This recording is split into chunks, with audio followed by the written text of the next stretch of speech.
જોહાર દોસ્તો, આદિવાસી પરિવાર મજૂર સંગઠન ડામોર માનસિંહ. હાલ આપણે વાત કરી રહ્યા છે જામનગર જિલ્લો ધ્રોલ તાલુકાની અંદર આડાડોડા ગામ વાડી વિસ્તારની અંદરથી 3 છોકરાની માં ભાગી ગઈ છે. આ છોકરા મૂકીને તો પ્રેમ લગ્નમાં ગમે ત્યાં ગઈ હોય, એક ખેલે ગઈ એમ કે તો પાછી લઈ આવ્યા હતા, પણ એ જ વ્યક્તિને પાછી તપાસ કરવામાં આવી તો હાલમાં એ વ્યક્તિ એવું કહે છે કે અમે નથી લઈ ગયા. એમાં શેઠ લોકોએ તપાસ કરી છે, 3-4 દીથી શેઠ લોકો એટલા મહેનત કરે છે કે આ છોકરાને છેલ્લે હોટલથી લાવીને ખવડાવે છે. આને કોઈ ખાવા પીવા અત્યારે તો શું ભાઈ વહી ગઈ એટલે આના છોકરાને કોણ ખવડાવે, તો હોટલથી લાવીને ખવડાવે છે. એના શેઠ એટલી મદદ કરે છે.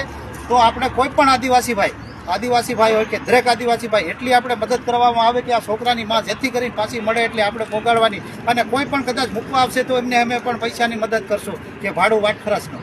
તો જોહાર દોસ્તો, કે જેથી કરી અને જેમ પણ એમ આપણે આ છોકરાની માં આપણે ગોતવાની છે, સૌને મદદ કરવાની છે. MP મધ્યપ્રદેશના બોર્ડર ઉપર ક્યાંય પણ વાહનમાં બેસીને જાયેલી જોવા મળે તોય પણ આપણે જાણ કરવાની છે. જય આદિવાસી.